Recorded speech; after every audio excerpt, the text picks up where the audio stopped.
সুবীর ওয়াচের পক্ষ থেকে একটা নতুন ভিডিও নিয়ে। তো আমরা কিন্তু চলে এসেছি আজকে বিরাটি ব্রাঞ্চ। তো স্যার এসেছে কোথা থেকে আগে দেখি, সবার প্রথমে এটা দেখানো দরকার, দেখিনি। পশ্চিম মেদিনীপুর। স্যার পশ্চিম মেদিনীপুর থেকে আমাদের এখানে এসছে, বলছিলেন যে স্যার এত দূর থেকে সুবীর ওয়াচে এলেন কেন? কারণ আমি ফেসবুকে আগে দেখেছি এখানে সম্বন্ধে অনেক কিছু ভালো জিনিস, তো সেটা দেখেই আমি এখানে এসেছি যে আপনাদের কাছ থেকে ভালো অফার, ভালো এক্সচেঞ্জ প্রাইস এগুলো পাওয়া যায়। স্যারের কথা অনুযায়ী স্যার ওখানে থাকেন, স্যার একদিনে ছুটিতে এসেছিলেন বলে ভেবেই রেখেছি যে আমি গিয়ে সুবীর ওয়াচ থেকে ফোন পারচেসিং এর জন্য যাব।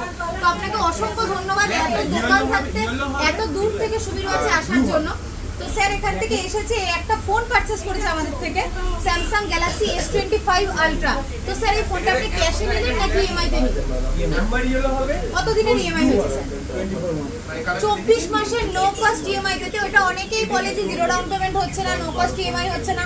আপনার সিরিজ যদি ভালো থাকে তো সুবীর ওয়াচ আপনাকে অবশ্যই 24 মাসের নো কস্ট ইএমআই দেবে। তো এটা চলুন তাহলে আনবক্সিং করে দেন। এবং সবচেয়ে বড় কথা বলে দিই, এই ফোনটা যে নিয়েছে স্যার, ফোনে আপনি ডিসকাউন্ট পেয়েছেন কোনো না? তো ডিসকাউন্ট পেয়েছি, যতটা বেস্ট পাওয়া যায় ওনারা ব্যবস্থা করে দিন। আমরা কি অনলাইনের থেকে কম দিয়েছি না বেশি দিয়েছি স্যার?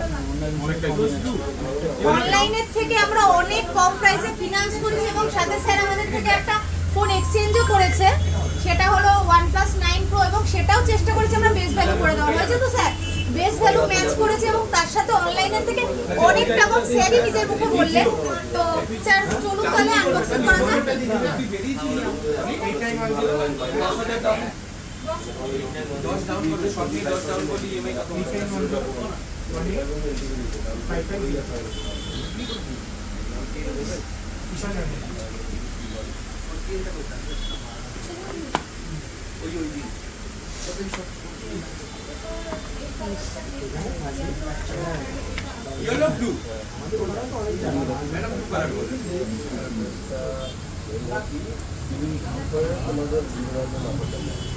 ব্যাক সাইডটা কেমন লাগলো স্যার?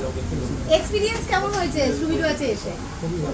সব ঠিকঠাক ছিল তো? তো আবার যদি পারচেসিং এর ব্যাপার আসে তো সুবীর ওয়াচকে কি চুজ করবেন? এবং সুবীর ওয়াচকে 5 এ কত রেটিং দেবেন? 4 এই তাহলে 0.5 আমরা একটুখানি পিছিয়ে গেছি। তো সেটা আমরা চেষ্টা করবো যেন 0.5টাকে রিকভার করা যায়। তার জন্য যতটা স্যারকে সার্ভিস দেওয়া যায় আমরা সেটাও রিকভার করার অবশ্যই চেষ্টা করব। তো থ্যাংক ইউ সো মাচ।